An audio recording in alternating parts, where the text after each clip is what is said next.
All right. Well, good morning, ladies and gentlemen. Thank you very much for joining us on a very busy Saturday, very busy soon to be fall weekend.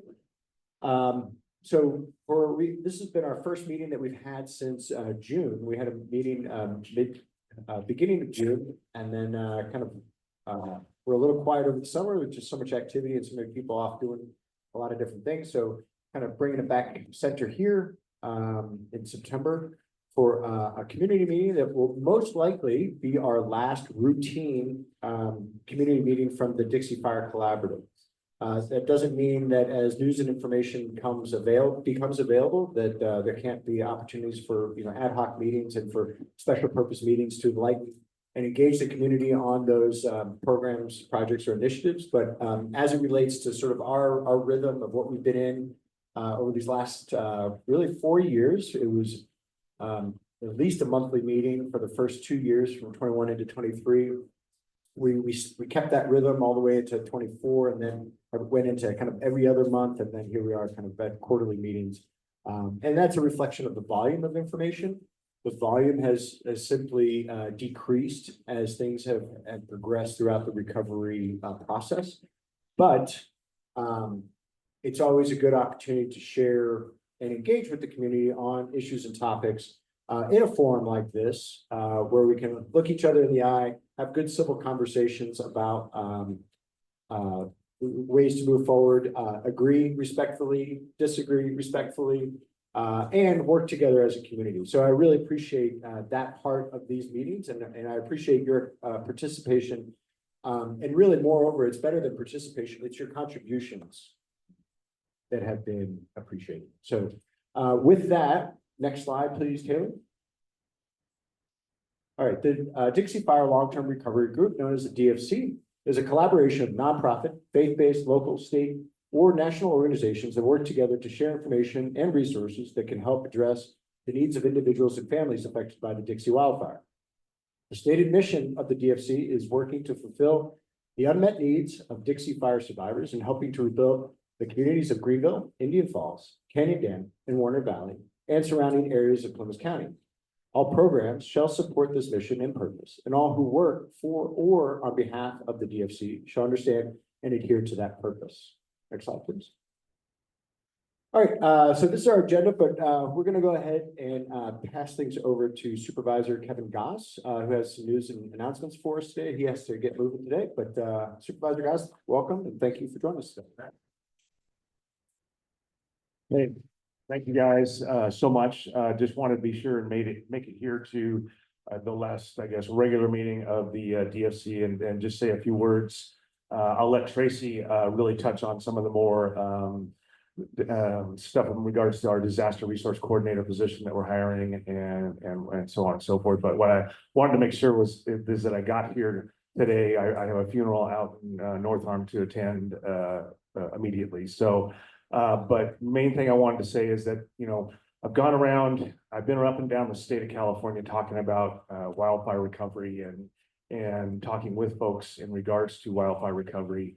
And we up here in the Dixie Fire have really stood out among folks that are recovering. And it's proud moments for me when they recognize that and they see that what we're doing is such a small community, tight-knit, getting together and getting to this point 4 years from our fire and all the disaster that we look where we're at.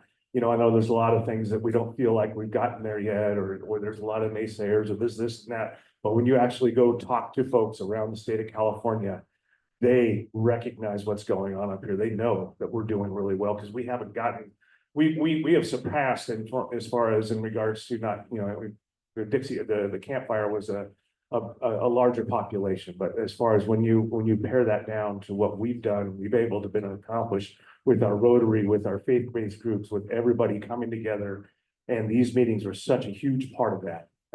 And getting those boots on the ground and everybody getting to move forward in lockstep. It's really been a joy to watch and beauty. We've got a long more way to go, as you'll talk about later.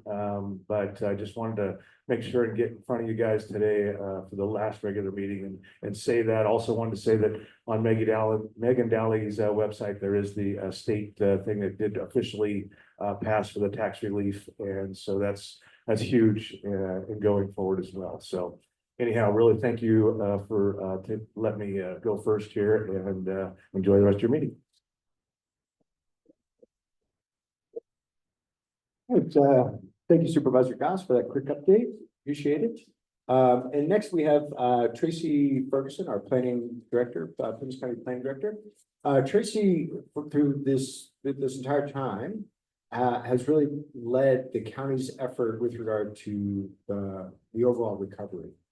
So not only as her role as the planning director, but really just kind of keeping everything going. Anything that has transpired with regard to our state and federal agencies and reaching out, whether it be grant support, and then just the liaising that occurs at the public administration level from one department here in the county to the state or federal level. A lot of that has come through Tracy's office. So also appreciate your work and tireless efforts on this as well. So with that, Tracy Ferguson. Hello, everyone. Nice to be here today to give a county update, more comprehensive of what's going on with the county, not only in wildfire recovery, but other items that may be of interest to Greenville and Indian Valley and communities beyond. So we are going through a budget update process. This is fiscal year 25-26. There have been 2 public hearings so far, September 15th and 16th. So there is a recommended budget that is online that y'all can view at that budget book location there. There's a link off of what is, I think, the county administrator's homepage. And the next public hearing, which will be likely the final, where the board will consider adoption of the budget, is September 30th, 2025. So look for that agenda, 10 a.m. typical time. That is a Tuesday. And so public hearing to receive additional public comment and considerations on the full county's budget is a $174 million budget being recommended. You can see the high level breakdown there. So roughly 35% going towards general fund dollars and 52% in special revenue funds. Don't ask me what these actually mean. To contact the auditor's office with additional information. Advance to the next slide.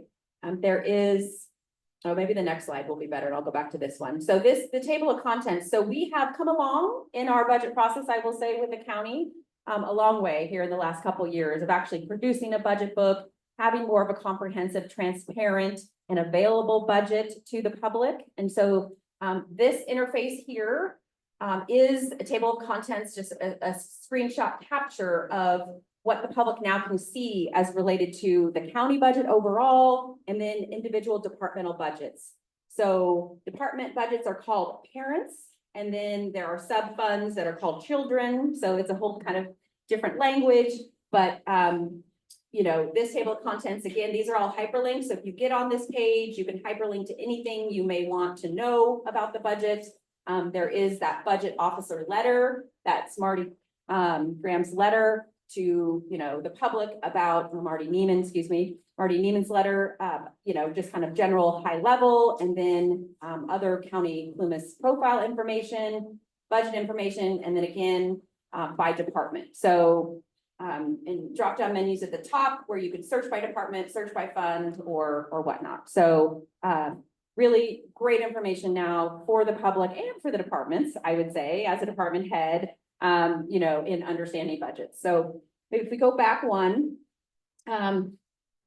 Supervisor Goss mentioned the county disaster recovery coordinator position. This was funded originally by the board back in March of 2025. I brought it to the board, knowing that I have been sort of the ad hoc disaster recovery coordinator for some time now. I would say, since really 2022, we had the disaster recovery, the DROC, Disaster Recovery Operations Center, thinking about the history of this, going back 4 years. But after the DROC went away and other departments kind of went back to their daily operations, the planning department really continued in writing the grants and advancing recovery, long-term recovery and so forth. But there was a point in which, I came to understand and realize that recovery, and long-term recovery needs, a full-time 40-hour 1.0 FTE with the county. And now, especially in this transition of Dixie Fire Collaborative. So it's been actually, very interesting in the recovery timeline of, right away, fall of 2021, standing up Dixie Fire Collaborative, understanding what a long-term recovery group is, advancing those initial needs, social service, behavioral health, and so forth into 2022. And then we, the county, really came into the picture in 2023 with our work with planning and outreach and so forth. And we've been there with Dixie Fire Collaborative, and now Dixie Fire Collaboratives are phasing out and the county now stepping forward into the front. So it's been a nice sort of, partnership in recovery with, and I thank the Dixie Fire Collaborative immensely, and Patrick and all the work that has been done in allocating the monies and getting those, PG&E settlements out to the community. So with now the county and this disaster recovery coordinator position stepping forward, it is a limited term position. The county has funded it through June 30th of 2028, so roughly a 3-year position. In the employment agreement, it will state that, there is possible contract amendments or term extensions or whatnot. So this is contemplated as a 3-year, but, you talk to Supervisor Goss, and in 3 years, the board may make a decision to continue this position because recovery is still needed, and to fund it, or to, change it otherwise. So, just because it's a current 3-year limited position doesn't mean that it may be able to continue on. My recommendation was to bring it under the County Office of Emergency Services, as other natural disasters may come to this county, and that position really could help fulfill a role in what is county OES. Really, we have an OES director, we have an OES manager, but we don't have additional staff in Office of Emergency Services specifically. So that could not fill a nice role and pull to proactively in preparedness, and that's what I would really recommend the advancement of this county in preparedness, doing much more that we're doing today to really have day one, the tools, the resources, the connections, the network that we need to respond. Okay, so we started interviews for this position in May, and we've interviewed several candidates. Most recently, the board had a closed session item on the 16th of September to discuss a public employee appointment. So when Supervisor Goss says we're close, we are close. I believe that, we will likely be bringing on a candidate in October. So it's really good news.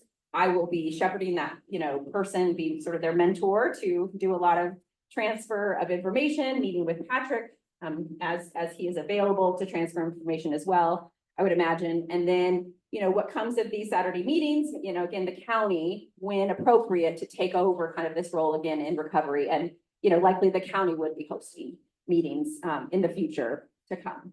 So you can see who the interview panel was. Supervisor Goss was on the panel, myself, Zachary Gately, grant manager, him, involved in recovery. I just mentioned Lori Peeney, the OES manager. And then we had Paula Johnston from Police Rural Services as well, being a former,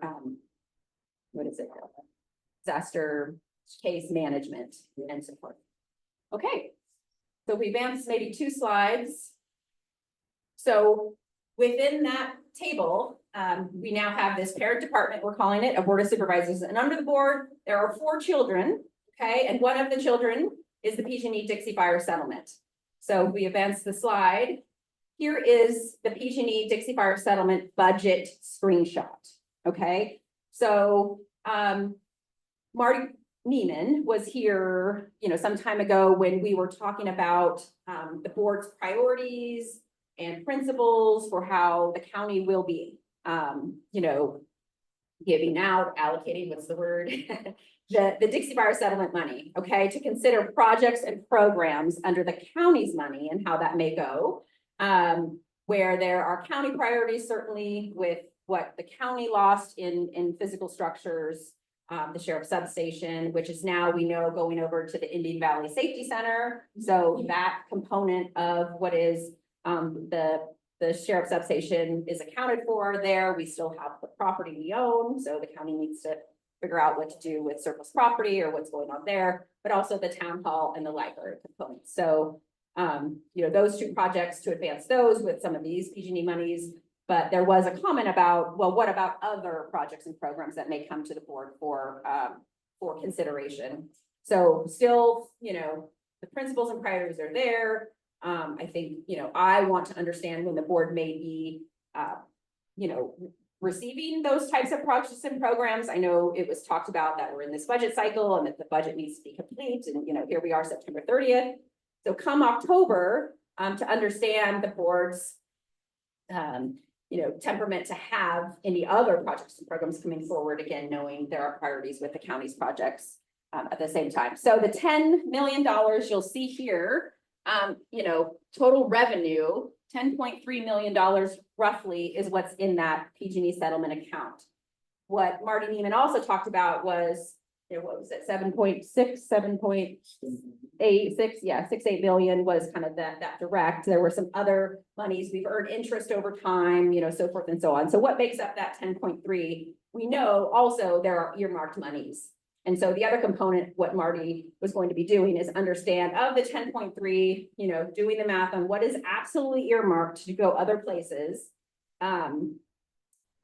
That are county responsibilities like HALOES and FEMA and these reimbursements we hear about versus, what is really available money to then, make decisions on projects and programs that are non-county related in what was called civic infrastructure within those principles and priorities. So 10.3 is in the fund. I will be, working with Supervisor Goss, asking our auditor, what are the available monies? We want to come back and let you all know that so that you understand. And then here is the salaries and benefits where the disaster recovery coordinator's position sits. So roughly an $80,000 position in regular wages. But the total, benefit or with all the other insurance and benefits and so forth, it's a $135,000 position to this budget in total compensation. But roughly this position would be an $80,000 position. It's like $38.60 an hour is about, I believe, what it is. Okay, so that's the PG&E Dixie Fire settlement. This is the exact screenshot of what is online. So if you want to review it more, you can do that. But the other one, you'll see is the $10,000. That was the only other in fiscal year 24 that had been allocated by action of the board, which was the feral cat program in Greenville. You recall they contributed $10,000. So $10,000 and then this $135,000 are the two components to date that the board has directed for funding of the 10.3. Okay. Moving along, you recall the Community Planning Assistance Team, or CPAT, summer of 2023. It's in the Valley in association with the other activities that were happening in long-term recovery. Tyler Pugh, and he had some interns and looking at what is the Greenville Town Center guidelines and so forth. And so in parallel to that process in the summer of 2023, we had some technical planners throughout the state of California come pro bono free assistance to help, the county and specifically in the Dixie Fire footprint, what is an implementation strategy for recovery and rebuilding of really Greenville and Canyon Dam. So this was published in January of 2025. And I'd like to write a quick update where I will be at the American Planning Association's California Chapter State Conference. That is next week. This is a typical conference that I attend annually as a planner, AICP planner. I go get my continuing education credits and so forth, connected with planners throughout the state. But we were provided an opportunity through CPAT to do a session. So I will be a speaker. Tyler Pugh is attending, also Sue Weber, and then we have our CPAT folks. But yeah, we are breaking out, and Supervisor Goss, I mean, when he says the state of California and in the wildfire recovery realm looks to Plumas County and understands what we have done in the time period, it's true. I mean, it is absolutely true that, we have been asked to speak. People want to hear about the experience and lessons that other communities can learn, specifically to rural areas.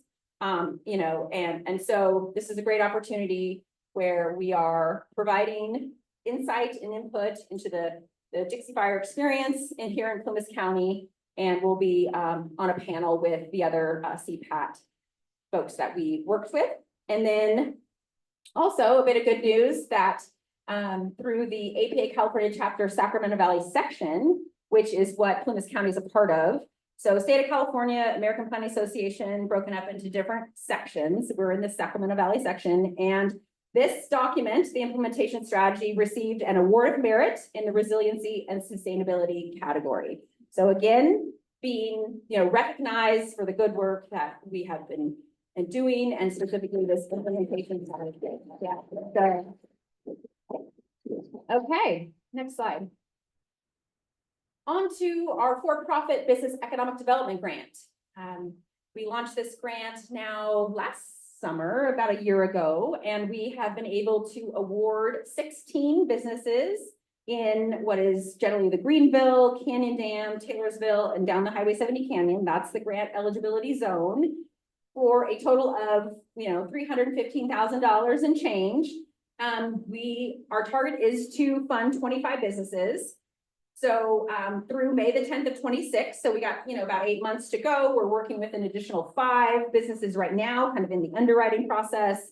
But there is roughly $250,000 left in this grant. This brings up to $20,000 to a business for equipment and supplies and other operating expenses. Whether it's insurance or utilities or mortgage rent, those sorts of things. Payroll has been very popular. And so I welcome anyone to give me a call. The guidelines in the application are on the planning department webpage, but yeah, roughly 12 more businesses. We're working with 5, but there is room here. But we will, go through May of 26 if we need to expend all the dollars, but we really want to get the money out. So if you have knowledge of a for-profit business that may be eligible, let me know. Our last awardee was Nell's Town Pump. Oh, yeah. Hello. So I was so excited because actually Sue Weber and I, when we wrote this grant in 2022, we were thinking of Nell's, because they wanted to get that gas station back as soon as possible. So that, Nell's being kind of the first to rebuild. But here they, have seen some monies coming from this grant. And really the impetus when, we wrote it was to get Nell's money. But you know what? Yeah, grants take time. So that was kind of that was a little bit of me being naive, not writing many grants. And now I'm very experienced, but that idea of, let's get a grant for Nell's. And here we are 3 years later, we're seeing it. So he was very grateful and surprised, like, wow, it's real, hand him a $20,000 check. It's real. So that was great. All right, next up, Plymouth Housing Council. If you haven't heard about Plymouth Housing Council, this is a great group that has formed of, different housing advocates and stakeholders and so forth. The county is just one component. So this isn't the Plymouth County Housing Council. This is the Plymouth Housing Council. So the county doesn't manage it or run it or any, I am a member of the Housing Council and the Almanor Foundation and others, LMNOP. Support of the Housing Council has come now over, I would say, the last maybe even 2 years, year and a half, 2 years. So the next meeting is next Wednesday, September 24th. 10 a.m. we'll start at the DFC offices, and then we have the Welcome Home Greenville, ribbon cutting and grand opening. If you haven't heard, there are flyers here on the table. So, you all are welcome to come and celebrate. This is 166 Hot Springs Road. There is a home now for sale. It's a 3-bedroom, 2-bath listed at $285,000. And that this is made possible through community member investment in the development of new homes and then making them available for sort of lower than the market rate.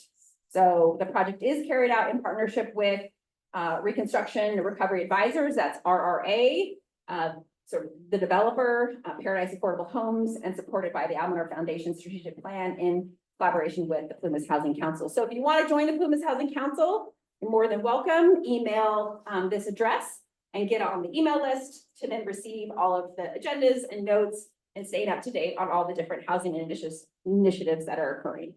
And thanks to Cass and Sherry. Yes. No, I didn't didn't know if you wanted to be called out. Guest and Jerry, exactly. As investors. So I don't know, did you want to say a few words? I won't put you on the spot, but show up on the 24th and Sure. Yeah. On the 24th, buy a house. buy the house. Yeah, it's up for sale, exactly. That's right. We can find the buyer and go on to the next. Right, so the idea is kind of having a revolving fund to then exactly do the next project and the next project. So to bring housing to Indian Valley and Greenville and then keep it being regenerative as homes would sell, then money is reinvested. Tracy, just for anybody that's interested, this project is not about, project is not about making money. The project is about bringing people to Greenville. So there's no profit involved. You know, the people that put it in had to be paid to put it in, but this project is just about putting houses in Greenville because it's unrealistic, we think, for young families or anybody else for that matter to come and just buy dirt and build a house. But if they have a house that's ready to go and they can buy it at an affordable price and it's close to the school and that kind of thing, then we hope we can start putting that population back into Greenville. So we'd say that much. And again, yes. Flyer is here on the table, press release, if you would like more information. All right, next slide. As well, there's a flyer talking about the Plymouth Realtors Association. So if you haven't heard, the Plymouth Realtors Association stood up with a grant. This is a fire insurance grant program. So the Realtors Association understand that fire insurance when purchasing a home may be difficult, is difficult in this county. And so the Plymouth Realtors Association are awarding and assisting up to $5,000 in what are insurance premiums for 50% of that first year fire insurance cost. So buyers of primary homes, it must be from May of 2025, so that's when this grant started, through April of 2026. First come, first serve. I understand there still is monies available. So get the word out. Again, flyer on the back counter. Plymouth and Sierra counties purchase price must be no greater than $550,000. So there are some rules and eligibility and so forth. So call for more information, that phone number, or email the Plymouth Realtors Association and see if you qualify. So really great things happening in parallel. And the Plymouth Realtors Association stepping up and understanding that fire insurance may be a barrier to purchasing a new home, and so wanting to do something about it. Okay. In wildfire recovery rebuilds, PG&E update and resources. Let's see. Oh, maybe I put this slide on. Okay. This. Okay. So we have Casey Holland, you know, is the resource outreach specialist. On July 10th of 2025, Plymouth County, we had a partnership meeting. So there is a handout. If you have interest in looking at, I guess, the current PG&E, how many lines, you know, miles of underground and where are undergrounds occurring and just sort of all the activities that PG&E has done to date in wildfire recovery. It's pretty comprehensive partnership meeting handout. And then as well, there are resources for small businesses and for residential customers. So there's a lot of surprising things in here and resources that PG&E does, discounts and things. So really to get the word out on customer support and discounts, you know, it's all very good information. So if you still, you know, people who need PG&E, who need to be energized in the future, I would call Casey Holland if you have any need for community rebuild information and check out those handouts. Okay. On our general plan housing element update, so 2024 to 2029, I have a couple copies here. So if someone wants to walk home with a copy of the latest housing element update, it's a thick document, but if you'd like to read it and comment, I encourage you could take a copy home with you. So we had a public review through July 28th, and then even we extended to August 8th. So pretty much the month of July, we had a 30-day circulation out for what was the public review draft document. And now we have produced as of August the 14th, the State Department of Housing Community Development HCD draft. So what is the housing element? It's one element of the general plan of the county. It is updated more often than the other elements on a 5 or 7 year cycle. So ours is due here, and the planning department is heading up the update. During the public circulation, we received 51 comments from 11 individuals. We met with 11 county departments and other housing stakeholders. There is a housing participation appendix in the back, which has a matrix of all the comments we received and how we responded in the document. So very good information. There is a wildfire recovery section, a mention of how many, residential units we lost in the Dixie fire, the Beckwourth complex fire as well in 2021. So that information is accounted for. What is called the regional housing needs allocation, the state, because we had a wildfire disaster, has assigned the county additional housing units that are needed, that the state is looking to us to basically the county to provide the zoning that would then allow for the development of affordable housing. So zoning that is higher density, that's our multifamily residential zones, and where are those located. The document has, I could do a whole presentation, which I have done with the Planning Commission. We'll be going to the Board of Supervisors in October, want to come to other communities like Greenville next month to give more of a full presentation on what do the programs say, where are the identified sites for multifamily residential, where higher density housing could be built, whether that is for, like market rate, we call it workforce housing, or is it government subsidized housing? So there's different, sort of approaches to, is the private sector bringing the housing, or is the government bringing the housing, like the housing authority, the Plymouth Housing Authority. So it's under a 90-day review right now with the state. I am very active back and forth. Will be to understand what the state's comments are. I will bring those to the community and to the Board of Supervisors, and we'll be revising this document. But certainly the programs in this plan are more robust than they've ever been, because, we have a housing crisis in this county, and we really need to address it head on with the partners that we have in housing, not just the county, but as I mentioned, the private sector certainly, and our other nonprofit partners, and thinking creatively about how we can bring programs and strategies. For example, what I'm bringing to the board is for multifamily development, how about a property tax benefit? Can we afford it? It's like, what are the incentives the county can actually do? Reduced or no cost, building permit fees, for example. So there are things financially that can help what is called a pro forma, the budget of a project. And so thinking about things that the Board of Supervisors have never considered or been asked to consider, and again, creatively and out of the box, I will be going to them with those programs as written in the draft. And the state really also looks at those sorts of things where, the county can provide incentives and be proactive in the production of affordable housing. Okay. Oh, that's maybe when I create the PDF, maybe. Okay, yeah, here's that last slide. So yeah, when I created the PDF, it got a little wonky. Maybe I'll fix that for you for the file. So I think this is the last slide. What Supervisor Goss had mentioned just Friday was the 19th, I believe. Yes, yesterday.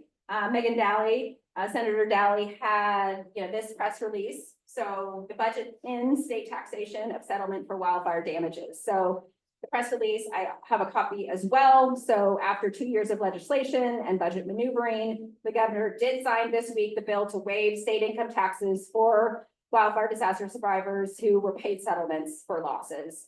So good news, and it's retroactive, so bill covers back to January 1, 2021. So that's always sort of what we heard. If you had to pay taxes on it, but now it's a retroactive. And that the other piece there was ensuring tax relief. It's been a long effort.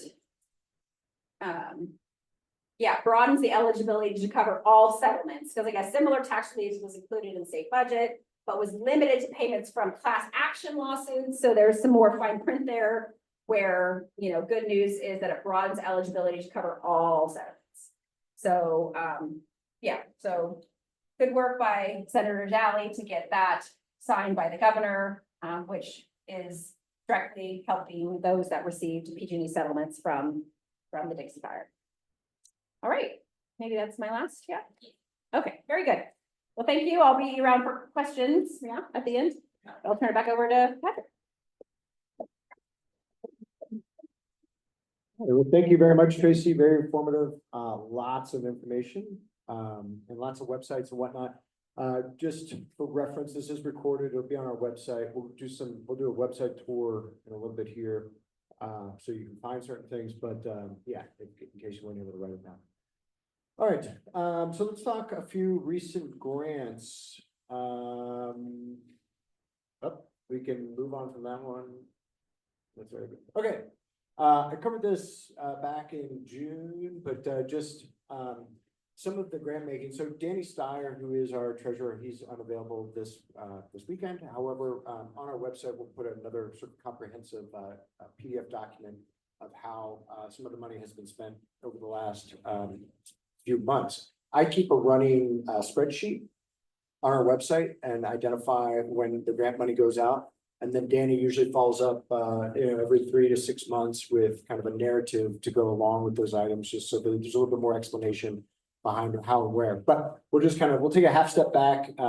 So over the last few months, back in the May-June timeframe, we had a contribution to the Rotary for the Century Ride for some of the food and supplies to support that effort. And then actually, I think Taylor's going to show us the website for next year's Century Ride. That's in 244 days. You don't have to do it right now, okay? 244 days from today, but Indian Valley Food Pantry were able to contribute $19,700 as a supplemental payment to the food pantry so that they can purchase food from Save More, Evergreen, Costco, whatever. They do get a lot of contributions from the Northern Food Bank or the Northern Nevada Food Bank. However, those are donations that they receive, but sometimes they have to go out and just kind of fill in the blanks a little bit for their donations that they give to the community. So that was something able to help them out. That'll carry them through really through December. That'll cover their holiday meals and some of the holiday meal baskets that they do. But as always, they're always available for donations. Or if you think about it this Christmas, whether it be for Thanksgiving, food donations or monetary donations that can help them out as well. The Plymouth County Development Corporation, this one I got to follow up on. This was $25,000 that the DFC contributed to the Plymouth County Development Corporation for a down payment assistance program. So they are working, they are Community Development Corporation. You drive through Quincy down on Main Street and you're heading towards like Safeway and the CHP, they're there on the left. They typically do low-income housing for our county. They do the vouchers and Section 8 housing for the county. However, they are working with RCAC, another acronym, Rural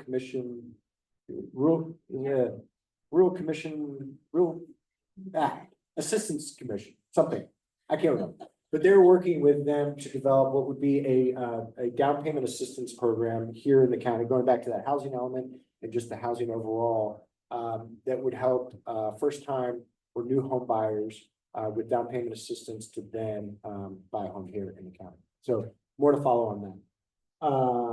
This did happen. So Indian Valley Community Services District received $100,000 from the Dixie Fire Collaborative and $100,000 from North Valley Community Foundation that is contributing to the renovation of the Greenville Park, which is located at the end of Hot Springs Road. So there's 2 ball fields. The dugouts, the concession stand, the park play structures, all of that is a roughly, I think, $650,000 project that is underway right now. I'm going to talk to that a little bit because I got some notes from the Indian Valley Recreation Parks District on that very topic. So we'll talk to that in a second. Also, for the Rotary, the Greenville Rotary Club, $5,500 for a trailer to support that Century Ride with some of the goods and supplies to keep those items available and ready to go for the next event or any event for that matter. Next slide, please. There is one omission on here. There was $71,000 that was contributed over the summer to the Cy Hall Memorial Museum for some landscaping, some technology needs.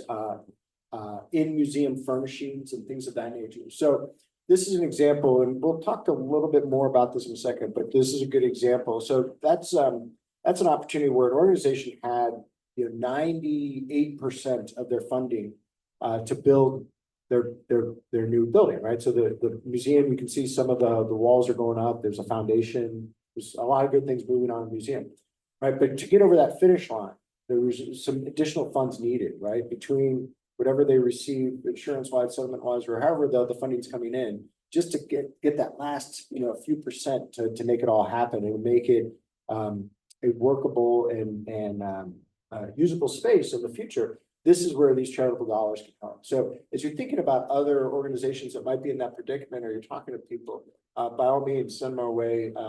And I'll talk a little bit about the grant funding that we have available, what's left. Dixie Fire Canopy Project, they did the landscaping project over at the American Legion. And so to round that out, the DFC contributed $19,000 to the canopy project to do that landscaping in front of the American Legion that you see right there. So the gravel, the large boulders, some of the irrigation system, that was contributed from the DFC to the canopy project to get that work done. The Plymouth Sun requested $76,726. So this is disaster recovery report, right? So one of the criticisms over the last many years is that there's just not enough information. And that the information that does come, that's one contradicts the next, and so on and so forth. So in an effort, it's less about the DFC, but it's also really focused on the county. Now that the county does have this long-term recovery coordinator position identified, now that the county, based off of what Tracy mentioned with regard to the budgeting that they're doing surrounding their own recovery dollars, this position at the Sun is dedicated to focus on those. And one of the concerns was that this person would be co-opted into other Plymouth Sun stories.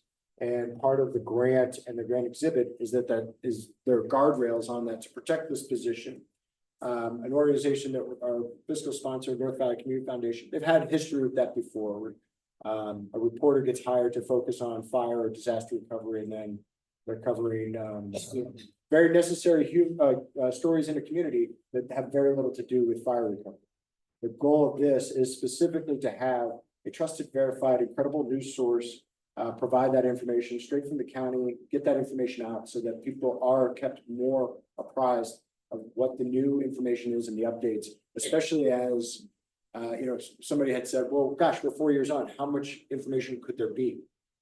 There's still a tremendous amount, and it's important that it's been verified, credible, and that it's accurate, especially it's not just the county information, but when we talk about things that, the Sheridan Kest's home over here on Hot Springs Road, there's a whole story that needs to be told there, and it needs to be dedicated. So what we're looking at is when the Plymouth Sun came to us with this ask. Yes. Go ahead. Oh, when I saw that, I go, what the heck? I saw it, I was looking at the grants. And so I called the editor, that's an application job. It's you have to fill out, they're gonna take applications for that job. Mhm. And I just want everybody to know I'm not applying for it. Oh, fair enough. And the other thing that it does do is that the Plymouth Sun and been in existence now for 2 years, and most of I think all the reporters like you, Lori, are contract or part-time. They have no full-time employment. What this does do is that it also offers the opportunity for them to have a full-time employee to then go to access other grant opportunities that they can apply and start to round out their new staff a little bit. So it does provide a phase one for them in terms of professionalizing their reporting staff and also their editorial staff. The next one, $68,040 to the Dawn Institute in the Indian Falls Water System. That's phase two. So some of that work has been done up to this point, started back in 2023. This was an additional phase two that some work on their spring box that needs to be done.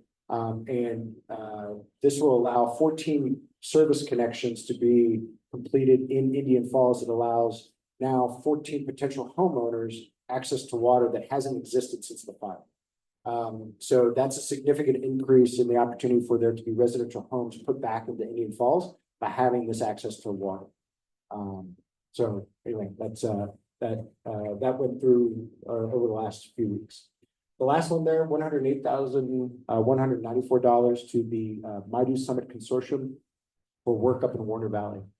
Maidu Summit Consortium is working with an organization called the Biochar Coalition. Biochar Coalition does burning of hazard trees, debris, other biomass, etc. They use large metal kilns, usually 10, 12, 15 feet in diameter, depending on the scope of work that they have. And they do these concentrated burns on property. This is phase one here. They're looking at about a treatment of about 100 acres of burning up in Warner Valley to the tune of about 11 to 12 different properties. So that'll also help with the rebuilding process up in Warner Valley as they just try to continue, so, 4 years on now, trying to unearth from their situation up there, which if you have a Saturday afternoon, I'd recommend driving up to Warner Valley. First of all, it's a great drive, but just take a look and maybe, contrast that with maybe what you remember. It was, it's pretty different, going south to north, up through the valley, up to Drake's Bend. Okay. Next slide, please. Okay, so this is that IVRPD update. So first off, so back in the springtime, the Indian Valley Recreation Parks District, along with the boosters in the school, they had applied for a grant for a community fitness center. So they have a classroom. It's right through that wall, actually, I think, or maybe around that way, that they've turned into a fitness center. So the room itself is about, it's a little bit larger than this one. And it's been outfitted with fitness equipment. So lots of volunteers help with that. Again, thank you to the Rotary and folks that came out to unload multiple box trucks over the course of about a week, and then set up a lot of equipment. That facility they've been working on to get up and going, the goal here is that it'd be open to the community. So before school hours, after school hours, and on the weekends, open to the community. What they'd like to do is they're honing in, so it's there, right? So they can't, you've all seen it. It's got to happen now. October 3rd, a grand opening, and we're like, it's free for the community for the first month. You get everybody an opportunity to come and check it out, see what they like, see if it's something that they want to utilize, and then they'll start talking about membership and what that looks like. I think membership, community membership, they were talking about keeping it, fairly like a low monthly rate, $15 a month or so. Don't quote me on that one, but something reasonable that can be utilized. And then they are working on things like how do you get access to it after hours? Do they have like a gym person, like an attendant there? All those things are still that month of October will give them that time to also understand the volume of how many people are coming and really how they need to staff it or not. So pool is closed for the year. I think we all understand that. The makerspace, that's this room here. They're working on that as well. They've started to buy equipment for that. Makerspace would be an opportunity for like arts and craft area, also open to the community. Similarly, they're trying to work out the parameters of that out of school hour offering to the community, and the opportunity for classes as well, like art classes and craft classes. The park project, so as mentioned, lots of money has been contributed to that project. This week, the dirt work and fencing, I think the dirt work first and then fencing begins in the subsequent weeks after that. But that's kind of step one, and that's supposed to start next week over there at the end of Hot Springs Road. And the aforementioned items, that person, that executive director that the IVRPD just hired, it'll be that person's job to kind of determine the details of everything I just mentioned. So when all that comes to fruition, my understanding is that they have hired an executive director, and that person will kind of take care of getting the details lined out and posted so that people can start to take advantage of these community offerings and use the space as efficiently as possible, not only as a school, but for the community to be able to take advantage of it as well, especially as we move into the cooler months, and folks like to get a workout. All right, next slide, please. I wanted to bring this back around. This is not in place yet. This is Marcia Roby, a member of our steering committee. Thank you, Marcia, for bringing this to our attention. This is a program that, you can go to the next slide, please. There's a group called Rebuild Paradise Foundation down in Paradise, and actually, on September 30th, I'm gonna go to an event that they're holding, that they titled an insurability event, where they're gonna talk all things, fire insurance and then also, mitigation. Just to kind of bring back some of those lessons learned and see how that can be baked into a plan here in, Plymouth County. But, next slide, please. What, the Rebuild Paradise Foundation, they've worked with, a local materials provider, and they provide a grant up to $500 for gravel that can go in your zone 0 area of your home, so 0 to 5 feet. And the first slide that I had up there, I saw demonstrations from the International Business and Health Safety Board, something, but it's a insurance advocacy group and a think tank and all these other things. And they do a lot of research and analysis specifically on disaster insurance. And it was really interesting to watch their demonstrations for fire. And that zone 0, the protection around that zone 0, that 0 to 5 feet, and what can elevate the chances of a home, the likelihood of a home existing from a wildfire, even something, you know, in your zone 1, right? Like, so outside that 5-foot zone, just some of the mitigation that can occur with $500 of gravel and clearing that space of combustible materials, the likelihood of how a home can stay rapidly increases. So this is a grant opportunity that they have over the last year offered down in the Paradise area, and it's worked in order to attract Mercury Insurance as one of the larger insurance companies that has actually come to write policies over and above California Fair Plan. So the director here,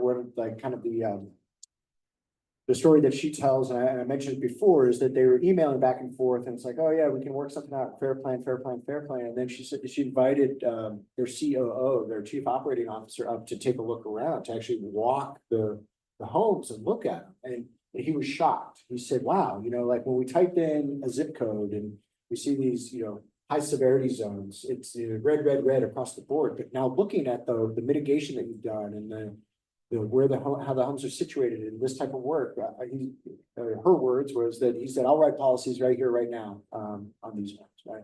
So that's why I'm going down in a week and a half to kind of, Mercury Insurance is giving a brief, but this could be a potential solution in our area. And we pitched it to the Plymouth Fire Safe Council in June. And in one of their program managers is developing a proposal from the Fire Safe Council, who could potentially, as the entity that could potentially run this program. So it's not out there yet. Don't want to give false promises or anything like that, but it is something that trying to influence and working with the Fire Safe Council and the DFC being able to help contribute money to provide for those individual grants that, that if we adopt this model, it could look like $500 of gravel for each homeowner that applies for it that meets the eligibility requirements. Next slide, please. These are just some of their success stories. And I just shared that here. Okay, this is another pitch for the streetscape. So the streetscape committee, there's been, you've seen the little curb gardens out and about that stretch up and down the highway.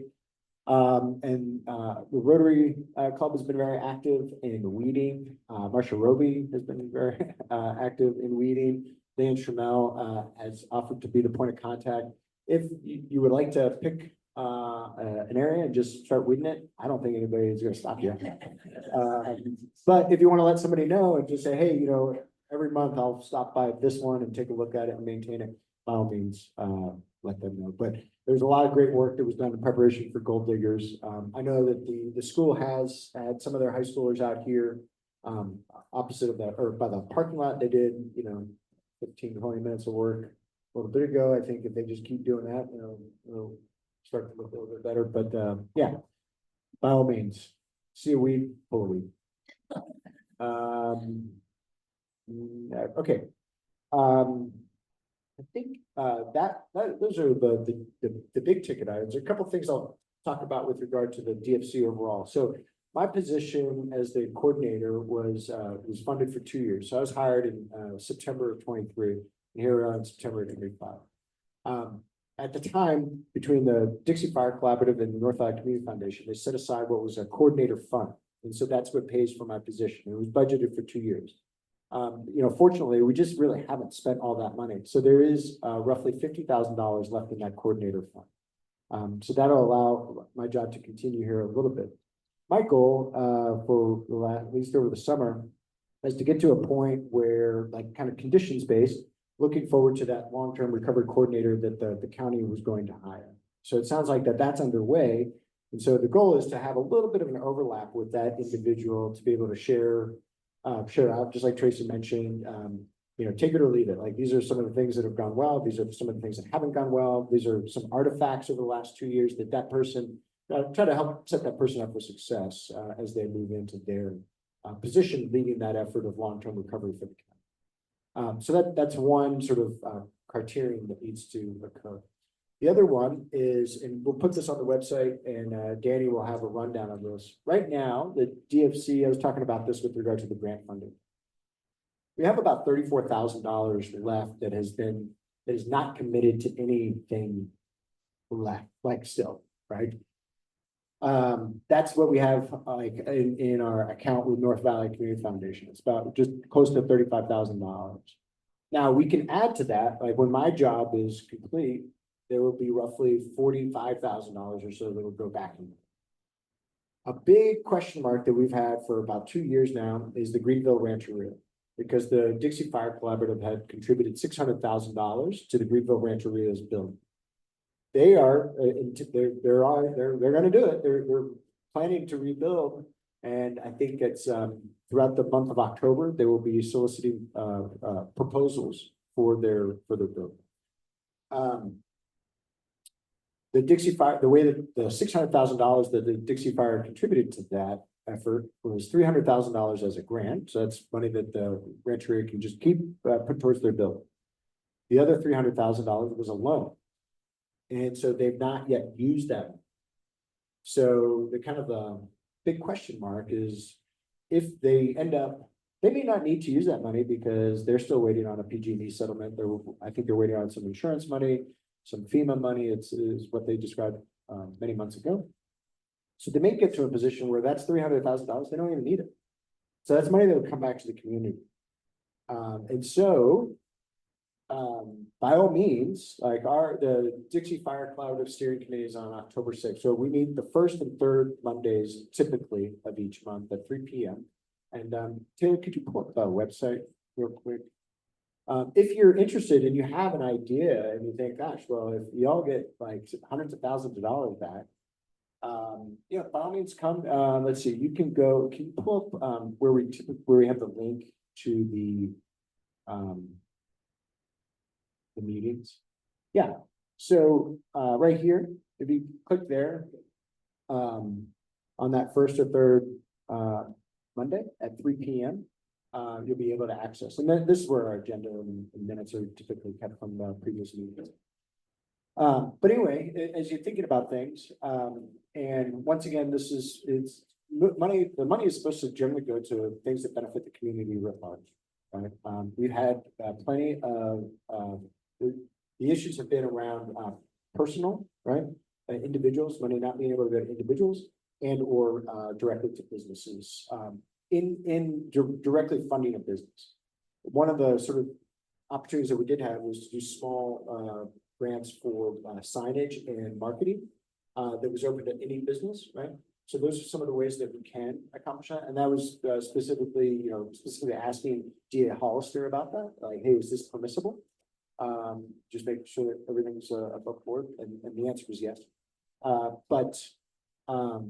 In terms of just, like if Taylor starts a business tomorrow and he's like, happy on $300,000, those are things that we cannot do. So anyway, just please, if you know back to like that example that I shared about the museum, if there's opportunities like that. Where you think like, oh, well, this organization, they're gonna rebuild something, or this church is going up over here, or that. Those are the types of things. Taylor, if you go to the grant and financial information. So this is, I'll admit that this information is somewhat dated. This is from Danny. This is at least a year old. But we do put some additional, this is the one that I maintain. This is the spreadsheet that I maintain. You can kind of see how that money's gone out. And I try, if there is a project link, I do try to keep that with it so that you can come back and reference that link that is identified in blue. And then scroll down a little bit, the whole page. This is how to apply for the grant program. And then this is some information that describes how this money was realized in the first place from the district. Okay. Some additional share outs. I know today Matt Fogarty did, I know a lot of you are tracking. Matt's got his grand opening of the Crescent store in Crescent Mills, which I think began about 4 minutes ago. So hats off to Matt and just the time and an effort that he's put into getting the Crescent store back up and going. I know that he's got plans in the next several months to get the hotel going. So great endeavor there. And Crescent Mills, they have new sidewalks. They have a brand new crosswalk rather, right there at Carter in 89. So a lot of good things happening there in Crescent Mills. Also across the street, this holiday season, you know, Lisa Forcino often does her first Saturday markets. I know that Lisa is partnering with the Chamber of Commerce for a vendors market that will begin, I think, in November and December. So it'll be it's a vendors market. So people that have arts and crafts and other things that they may want to sell during the holiday season. The chamber is working with Lisa and her additional space there to provide that over the holiday season. So that's something to look forward to in the next 6 weeks or so.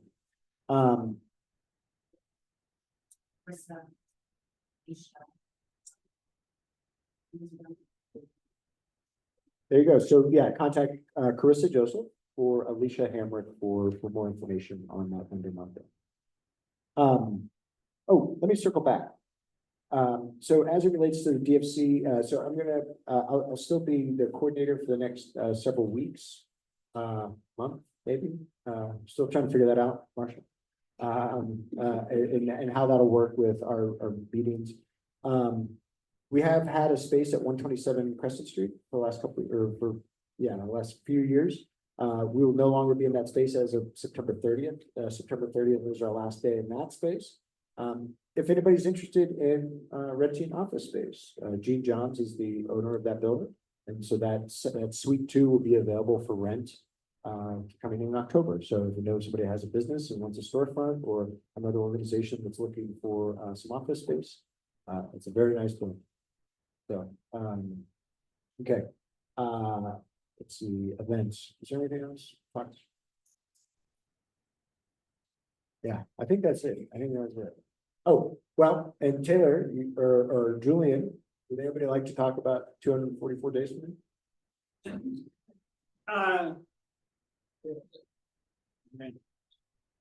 I don't do stuff like this. So, coming up next year, Memorial Day, we're gonna have another bicycle ride, second one. The first one was fantastic. If you think that one was good, oh, you gotta come back and do it again. So we're inviting everybody, Saturday, May 23rd, 2026. Register now. It's the ride of a life. That's it.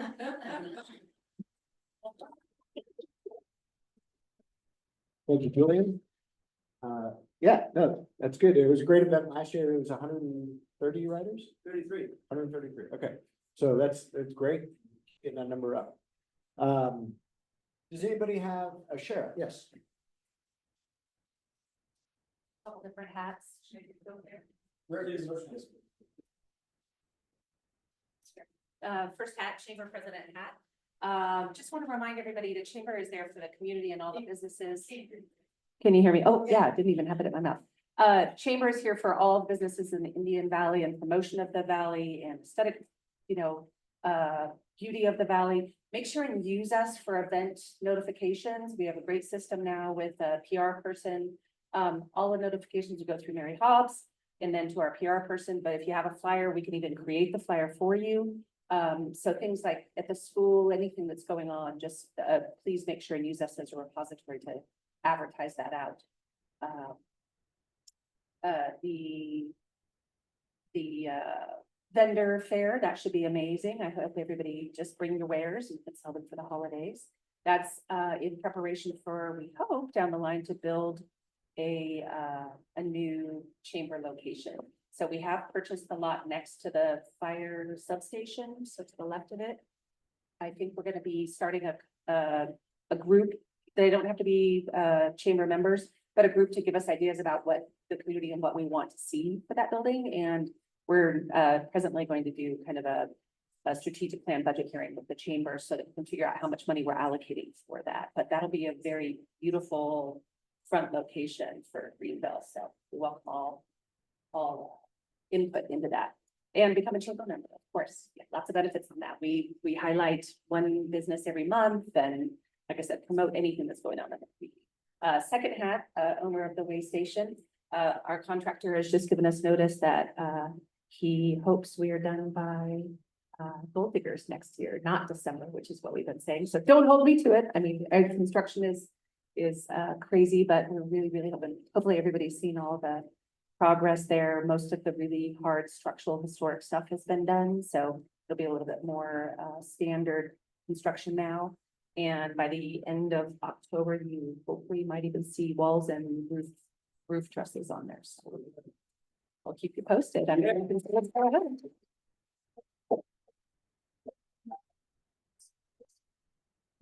Right in here. Oh, yeah, neat. So this piece is that back wall from the Almanor side. So that'll be it's gonna be pretty tall. It'll have that front big facade on both sides. And yeah, super excited, you guys. Next shot. And chamber, It is, yes, individuals, families, groups, nonprofits, anybody, and we have a great website, so you can just go right on the website, pay your fees on there. Super easy. We have a really great kind of system for our meetings now, so you can join via Zoom. We're going to start doing it Zoom version, and so you don't have to come to the meetings in person. Can't make them. Yeah. the members' names are on. If they want them to be, yeah, of course. So there's a highlighted piece with your logo. And like I said, we're have a PR person now that's promoting one business a month throughout all the websites. And yeah, so it's been a really great, and absolutely we have elections every year, encourage everybody to come and be board members. We need new blood all the time. Thank you, Mary, for being one of the new ones that have stepped up on the board, and always welcome. Thank you. Great, thank you, Jeff. There's a boosters fundraiser tonight at 5 o'clock at the Myers Barn. It's booths, brews, and barbecue. So if you like line dancing, you like barbecue, you don't have to have a brew if you don't have to. But anyway, it's a fundraiser, $20 I think a ticket for an adult and $10 for a kid. But it should be a little bit of a dance, some music, and some barbecue. At the Myers Barn. Yes. Oh, Terry, you got a shout out?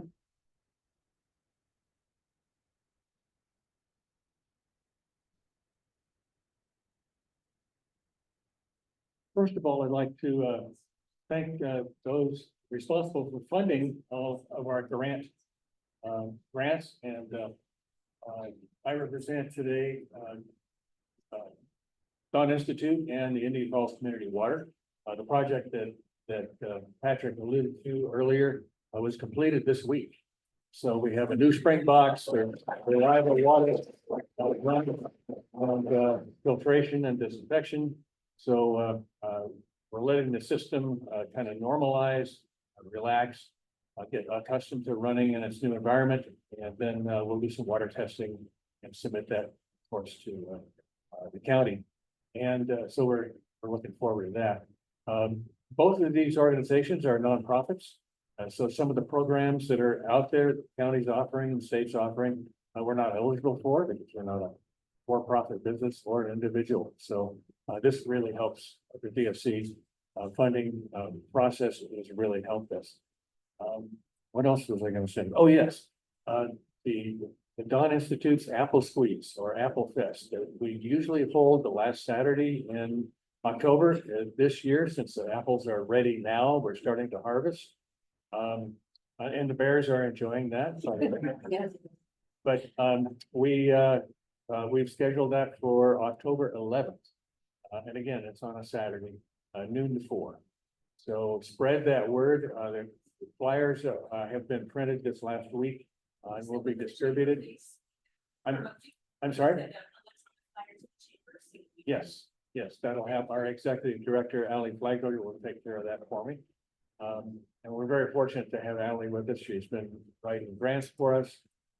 She was responsible for a 4-county EPIC grant. And in terms of food resiliency, and that which is what Dawn is all about, ag education and et cetera. And this year is our 80th year. It was incorporated in 1945. So I'm proud to be part of that organization. So anybody have any questions about water system or Indian Falls or the Dawn? Great. Thank you very much. Any additional share outs? Yes.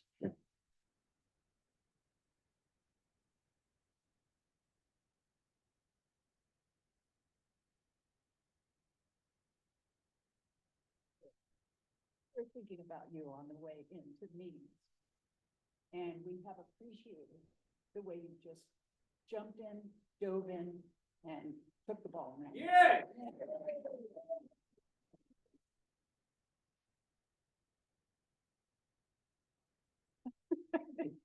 So one of the things I forgot this morning was to put my glasses in my pocket. So let's see. I'm sure I can. What's that? Oh, Patrick made the position his own. Oh. Here, what did you just? Yeah, seriously, Sue did a great job and so did Clint when they were doing it, but you come in and put your own spin on this position, and it's been wonderful to see how you've jumped in. You've worked with the county, you've worked with the various organizations, you've shown up at all kinds of different events when people were out there working.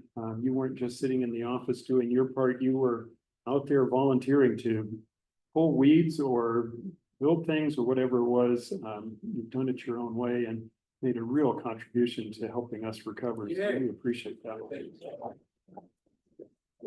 And as far as the steering committee, we really appreciated your leadership and your gentle guidance in the meetings. When things needed to be moved along, you moved them along. But the one thing I particularly appreciate is how you gave everybody a chance to put forth their thoughts and their comments.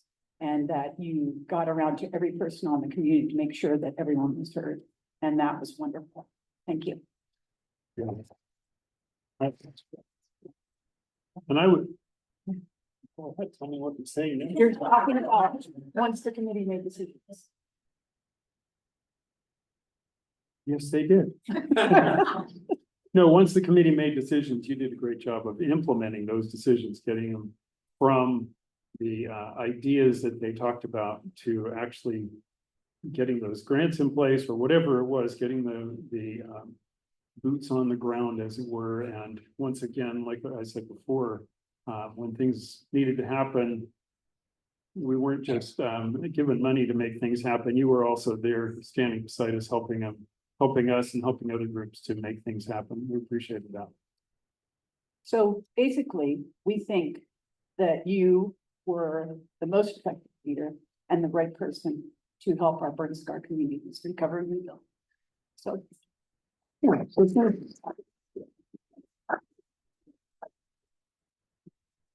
Nice. Sherry's going to sit down, but I wanted to add just two quick additions to that. Taylor has been helping us for months and months, for years at this point, doing this work, and you've made it very professional. Appreciate the work that you've done for us. We're not going to have to say that or have the opportunity to say that at future meetings. The other person that I wanted to make sure is recognized. Patrick already said earlier, and that's Tracy. You know, we hear these things about the county and, oh, you go to the county and this and that. Tracy has been our go-to person. Tracy has made things happen. And she obviously, maybe it's not obvious to you, if you go to the county, Tracy has a full workload without us. But she's taken on this full coordinator position and just done it. And she's been cheerful and she's been positive. You know, when we go in with, I come up with harebrained ideas, and both Patrick and Tracy are encouraging, and they've helped make those things happen. We wouldn't be anywhere near this far along without the help that Tracy's given us at the county level.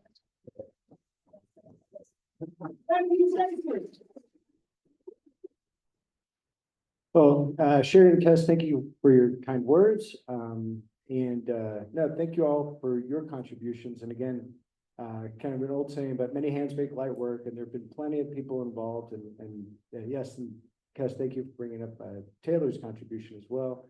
These many, many months of making all this stuff work great, and being able to engage others that sometimes aren't able to be here via Zoom. But yes, it really has been and continues to be a community effort. And the example that so many people set time and time again, people are setting good examples. It makes it really hard for others not to follow that good example and pitch in where they can. And so thank you all for setting your positive example and raising that bar for our community as well. So thank you. Okay, any additional share outs? Yes, ma'am.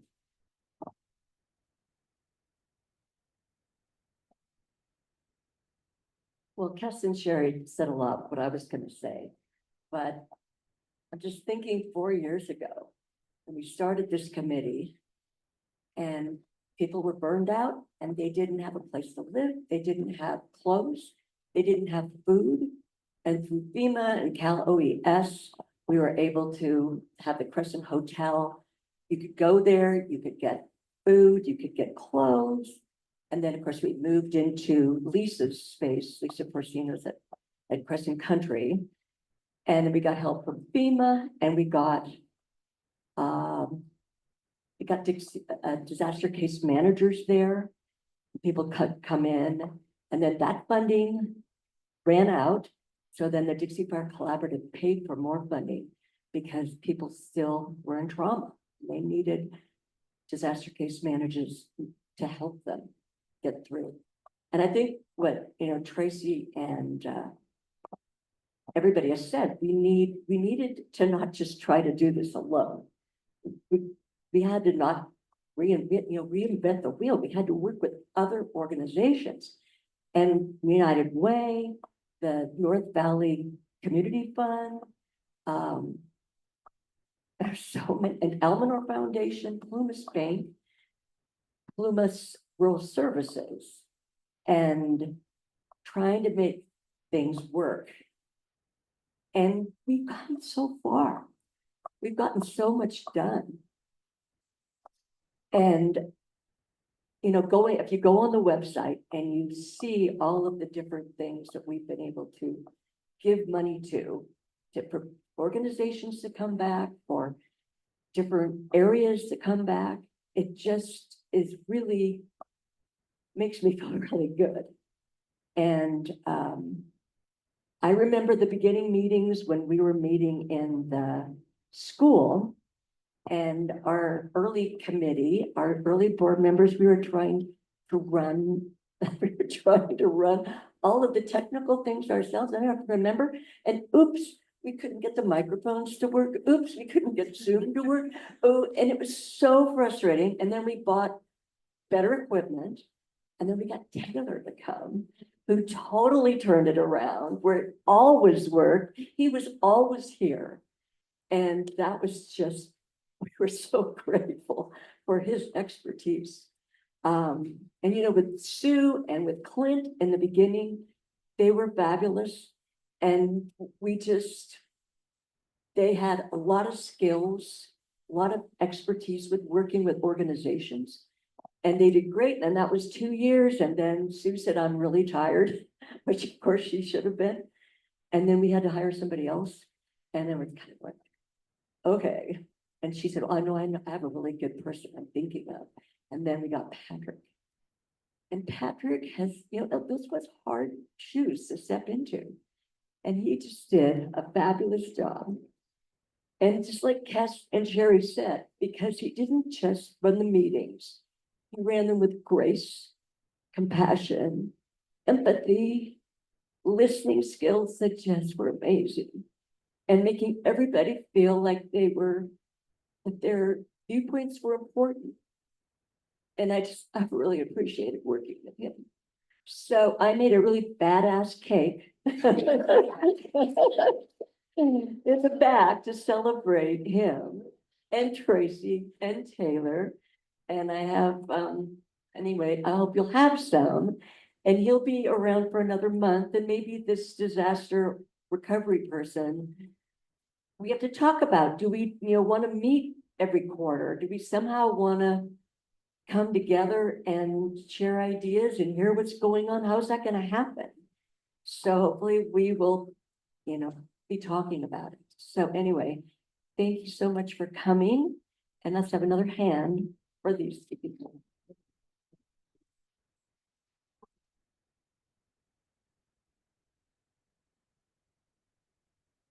Again, thank you very much, Marcia. Very kind words, and thank you for baking delicious cakes. I think we'll all enjoy that. All right, so we definitely have some time for question and answer. Were there any questions for today? Specific, Tracy, I know you covered a lot, and I think they're yes, ma'am. I don't need it. Okay.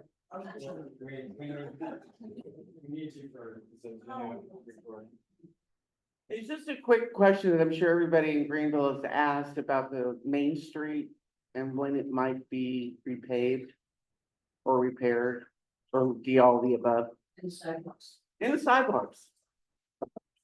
Yeah, I maybe a bit about that. So our County Public Works Department, Rob Thorman being the Public Works Director, the idea was always, while frustrating, it's, last in. Because we want PG&E to be on, we want all, the recovery kind of components that would be, we had the Main Street, IBCSD water lines and so forth. So I think closer, I don't have maybe an answer for you, but I can get one back to the community, back to Patrick to get some word out on when, right, a resurfacing, more of a comprehensive resurfacing of Greenville, and then what may be a sidewalk component. I certainly am an advocate for the sidewalk component. I have talked to Rob Thorman about proactively thinking about a sidewalk plan. I want to walk the streets with him, with others. And, if we have sidewalks to nowhere that actually need to be connected, and here's our opportunity. It's always about, funding sources, of course.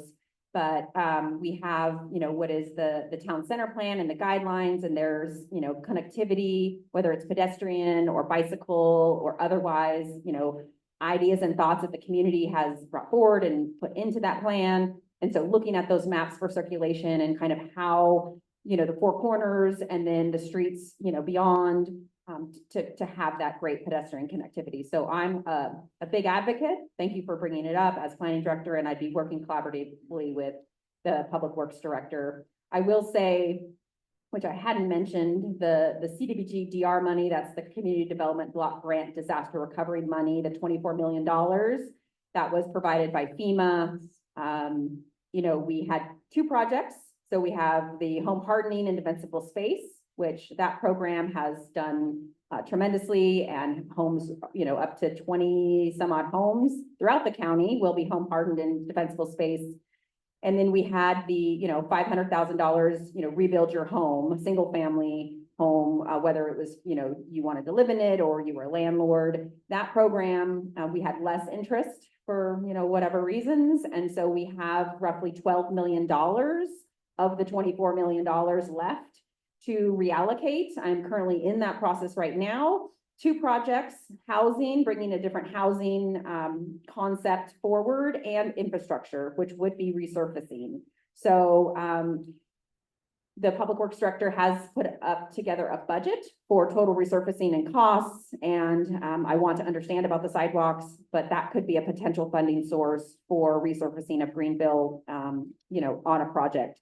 with whatever available monies would be from that, in addition to other, whether it's FEMA money or board directed money, so.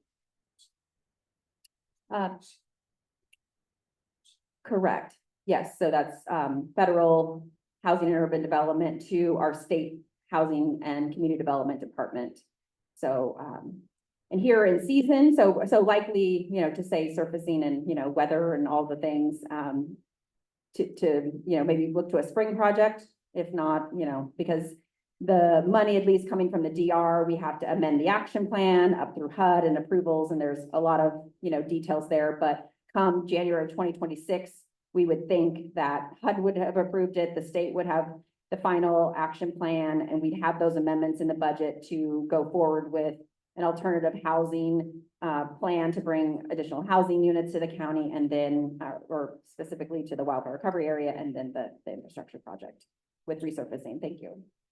That's one informally that when I see Rob, usually just kind of squeaky wheel, like, hey, what about the resurfacing? And very kindly, and I don't think that he's not just trying to shoot me away. He just says, yep, we're gonna do it, we're gonna do it, we're gonna do it. But with all the different entities that have been up and down that road over the last 4 years, to crack it open, put in a wire, crack it open, put in water lines, crack it open, it just keeps going and going. And then just when you think it's done, and then there's another project. So I think Spring, summer. when the dust settles as, okay, it seems like there isn't another utility entity that has to get in there, then they'll roll it out and.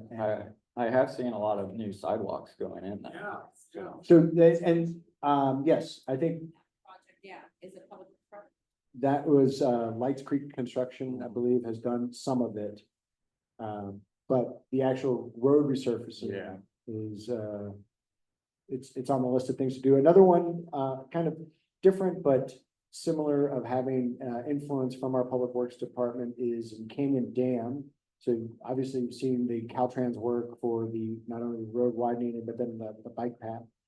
There was an idea to potentially, or at least some of the Canyon Dam, resident had posited the idea of having that bike path continue up and over 147 into Canyon Dam, right? So that doesn't just stop there. So that's something that has been brought to Rob's attention as well, to advocate for from the county to the state on the potential to, everybody's there, so I know it's not that easy, but hopefully, to something that pulls that Canyon Dam community into that infrastructure to create a bike path that now if people have their fifth wheels and RVs and whatnot in Canyon Dam, it's just more accessible to the lake area. Questions? This is for Tracy. So at our last Greenville Streetscape Committee, I was talking to them about my neighbor who lives next to me, but doesn't live there. He lives in the Bay Area, and his lot is covered with star thistle and all kinds of weeds. And when I asked him about, hey, maybe I could help you, there are people that could help you clean it up. And he said, no, I don't have to. I don't live there. I don't have a house there. I don't have to do anything. And Leanne Trammell said, no, I think there's a county ordinance. There is a county ordinance. Yeah, there is a county ordinance through code enforcement that would be maintaining your lots without weeds and rubbish and garbage and that sort of thing. So yes, there is. There definitely is a code enforcement component to that. So what you could do is file a code enforcement complaint, and that would then be investigated by code enforcement. I could proactively give you that code section if you want to talk to your neighbor. So there's a punitive way to, go through a code enforcement complaint and a violation and look into it that way, where then the county can come in and there's due process certainly with that, where the property owner theoretically has written a letter based on what code they may be violating. They have time to remedy that and so forth. But practically I could email you that code section so you're informed of what it says. And then you could inform your neighbor if they want to then proactively work on that lot. But yes, certainly there is code section for that. I know Ryan Tompkins always told me to use the carrot rather than the stick. There you go. So, So. We can- yeah, we can use, we'll use a carrot for that then.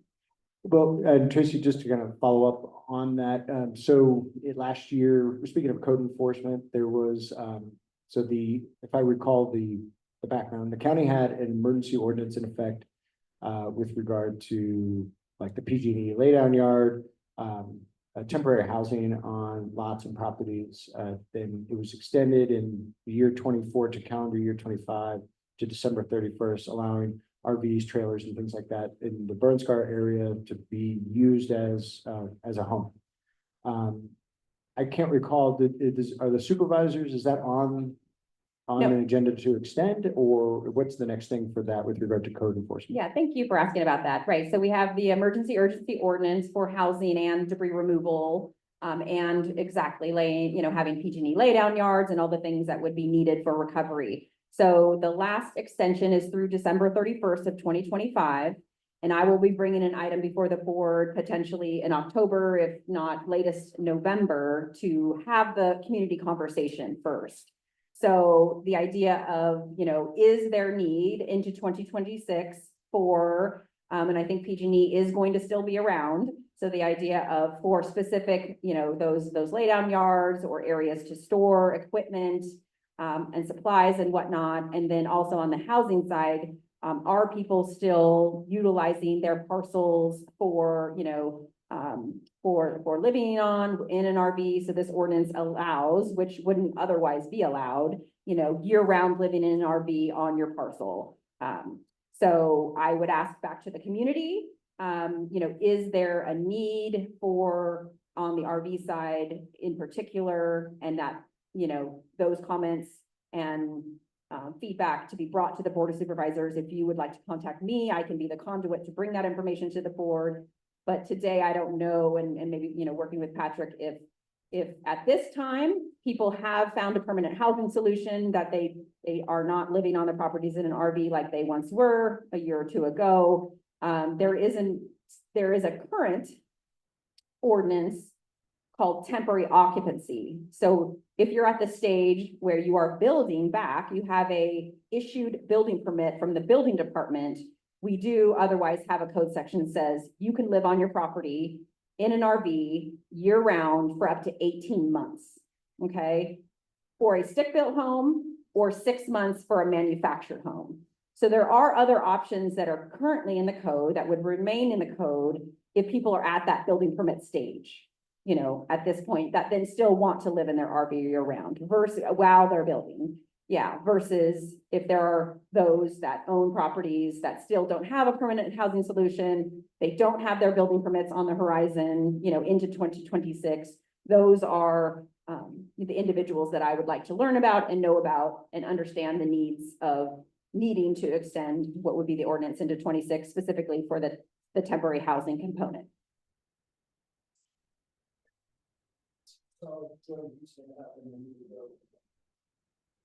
So we have a neighbor who just bought a property and has an RV on it. And it's becoming trailer town. Okay, depending on the zoning of that parcel, we also have an ordinance in the county called camping. So camping for recreation purposes is the current ordinance on certain parcels that are zoned, certain districts. So I would have to specifically look at what that parcel is zoned, understand that zoning in context of, camping, which is 120 calendar days in a year. So that camping ordinance meant to be recreation, 4 months, after 17 consecutive days, you must have proper water and sanitation. That would be RV hookups. But if you're not in the proper zoning and you're not otherwise a directed, we call it a displaced person. So in the emergency urgency ordinance, displaced persons are defined as those that had a direct loss in the 2021 wildfires, so that they, lost their housing, they need the temporary housing. But if they're not a displaced person as defined in the ordinance and they're not otherwise, if they're using it beyond 4 months, then it becomes back to a code enforcement investigation case. So if the neighbor, not through carrots, is understanding the code and process, you can contact me And we can, get you in touch with code enforcement that would then investigate the condition. Not a follow-up to that, but in the same neighborhood regarding the rebuilding and infrastructure, do we have a current update on the proposed cell tower on Powerline Road? Okay, so I think, the last that I know, I mean, the board had an item, if it was September 3rd, that first board meeting or no, was it this? I have to think back now. What board meeting that the board of supervisors advanced the item? And then thereafter, the board did direct county council to take legal action, to basically have a stay of what would be the construction. So what I understand today is that the county council spoke with the attorneys representing whether it was, those that were, whether it was Verizon, who is, the tenant on the tower, or the actual, owner of the tower, that it's in the lawyer realm right now for a 30-day period, I understand. And that, then I would imagine the board of supervisors would have an item that would come back now sometime in October, likely early October, to provide an update to the public as to what the attorneys worked out or what's the status. So today I don't know the status. I only know that it is with the attorneys. On the Board of Supervisor agenda from this past Tuesday, so the 16th, in closed session, there is a blurb that talks about Plymouth County Council, the Vertical Bridge / Verizon / something LLC. So those closed session items, like if there's what's the terminology for legal in closed session? Anyway, there is that, it's a closed session item, so we can infer maybe that the Plymouth County has moved ahead with what at the time, 2 weeks ago, was a direction of the supervisors to develop a cease and desist to that entity on the cell tower. Where it stands, don't know.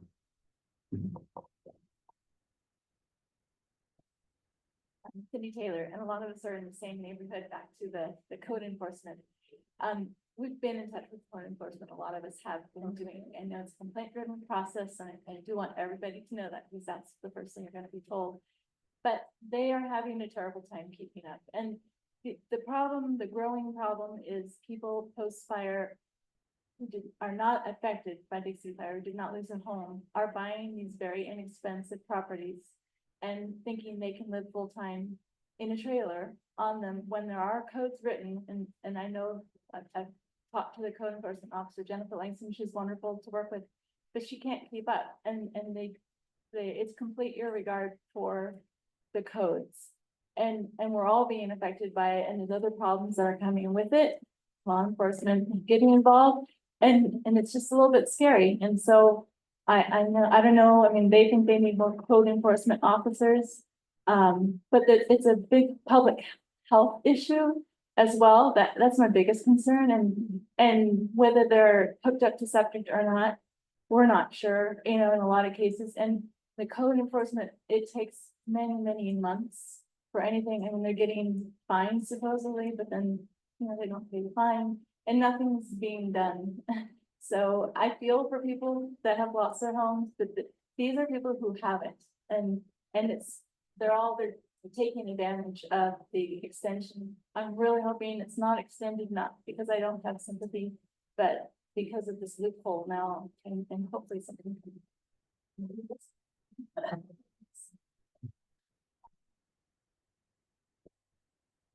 Yeah, again, I'm also from Williams Valley Road, and I was gonna bring it up as well. It's hard rebuilding a business and trying to follow all the codes and getting permitting, and we want to have a few RV spots on our property. We know that if you have 2 or more RV spots that you're renting out, you have to become a registered commercial campground, which we've been working on now for about 4 years. And yet, there's just continual RVs coming up on Williams Valley Road. On one lot, there's now 2 RVs on one lot. And it's just becoming hard, and our guests that, want to come camp, they have to drive by that. And like Cindy said, I am so sympathetic, like if you're actively rebuilding, by all means, live in an RV.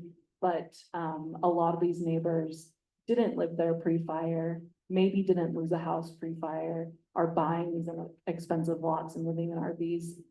And it's just becoming really hard, and again, with law enforcement. So I'm hoping that maybe, you can help us with a solution or give us some ideas on what else we can do. As Cindy said, Jennifer's great. But we just feel like we can't, like, there's nothing more we can do, or what can we do, to help with this? And then while I have the microphone, on a totally separate note, I had a question for Kevin who left, but maybe someone else knows, or I just want to put the word out there. I'm really excited to see the state, tax relief for, settlements. I don't know if many are aware, but, on the federal side, corporations are not tax exempt from settlement money. And that is really hard. So if you received a settlement as a corporation, you have to pay federal taxes, as far as I know. And I was just wondering if there's been any move on, you know, legally and through the Board of Supervisors and the state and everything on working forward and moving forward through getting settlement money for corporations tax exempt. I don't have any information on the federal side. I don't know, Patrick, if you do, we'll take a note, we'll make a note to follow up on that to understand. I was just made aware recently, Kevin Kiley may be in county here coming up in the next week or two, meeting with individual, you know, stakeholders and that sort of thing. So if we can get Kevin Kiley's ear potentially as our federal, you know, congressman to elevate that, I think that's an idea I have right now, where if he's in county, let's get his attention on that. Yeah, so Kevin Kiley co-sponsored that bill, and it was led by Lamalfa. So Lamalfa's office probably has better information. Okay. Just because of where it was generated from. So yes, as it relates to individuals that could then get a tax exemption from their fire settlements at the federal level, yes, that was what, that was the bill that was passed by Congress. But if there's information to try to move through corporation or business entities, Lamalfa's office might be the one that has the best information. The other entity that's been helpful with this through the entire process is After the Fire USA. Their website has a tremendous amount of information, and their advocacy is really kind of led the effort at both the federal and state level to get any tax exemption moving forward. And their conference just occurred, Patrick? Were you? Yeah, I did not attend this year, but yes, they did. After the Fire USA just had their annual conference in the last week or two. And Supervisor Goss was there, I understand, for maybe, you know, so maybe we'll connect back with Supervisor Goss and Lamalfa's office. It sounds like that having that corporate component elevated. Okay. And then on, yeah, the 120 calendar days and camping and code enforcement, totally understand. There is, not to say the loophole in the code is that it's 120 calendar days in a year. And so this concern has been brought to the Planning Commission by the Planning Department, and that we would have to make a code amendment that annual calendar year. So what happens with code enforcement is effectively January 1st, if the clock starts over again.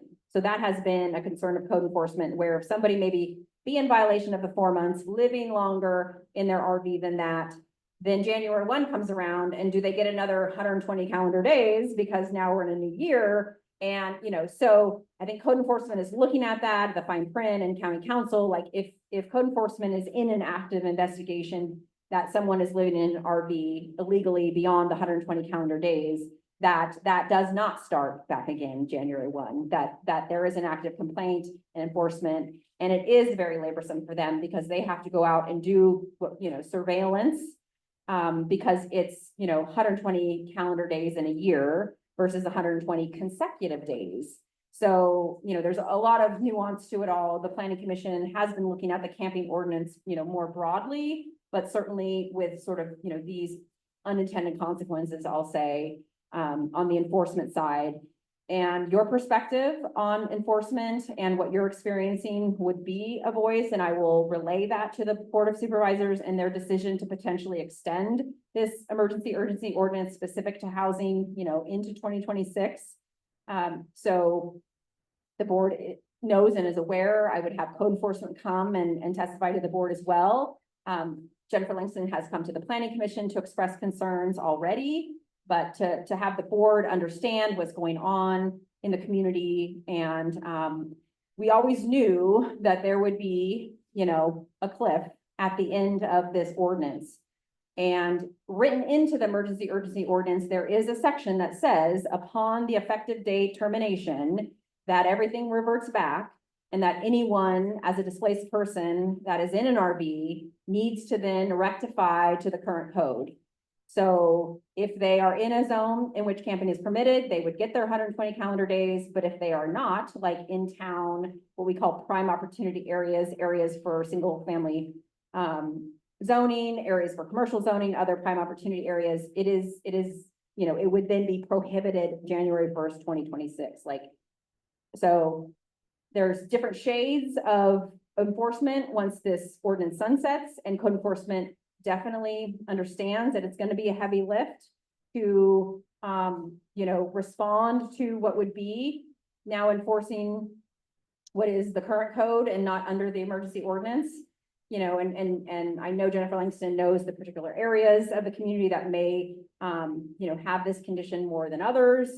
But yeah, I understand concerns. I think we have some ideas. The board would need to understand the community concerns. So it's those pros and cons of extending, and we can address it. But yeah, it's not an easy process. Code enforcement is understaffed. We are in a budget cycle. I don't know that Jennifer Langston asked for more employees, to meet her workload or not. We could look at that in our budget process, but if the board understands that, right, we have the chief code enforcement officer and then one additional, but their workload, in general, being a complaint-based county, again, yes, that's what we say. I mean, until the county knows and a specific code enforcement complaint is filed, then that's when the investigations, and at one time, I think she told the planning commission, it was hundreds of camping cases she had on her docket, throughout the county too. So in wildfire recovery, there is this condition, but throughout the county, this is a chronic issue and concern where sometimes to no fault of their own, people don't understand the rules. They haven't asked about, can I live year round in an RV or not? So some are informed and, comply, and some are informed and, are more resistant countywide. So it's not just an issue here, it's everywhere. Okay. Other questions? Any additional questions or follow-up? All right, well, I think that will conclude things for this afternoon. Thank you again for attending, and thank you again for your continued support of the DFC and just the rebuilding effort overall. And please just keep an ear out, keep an eye out for the next thing, whatever that holds to be. So thank you all and have a good day.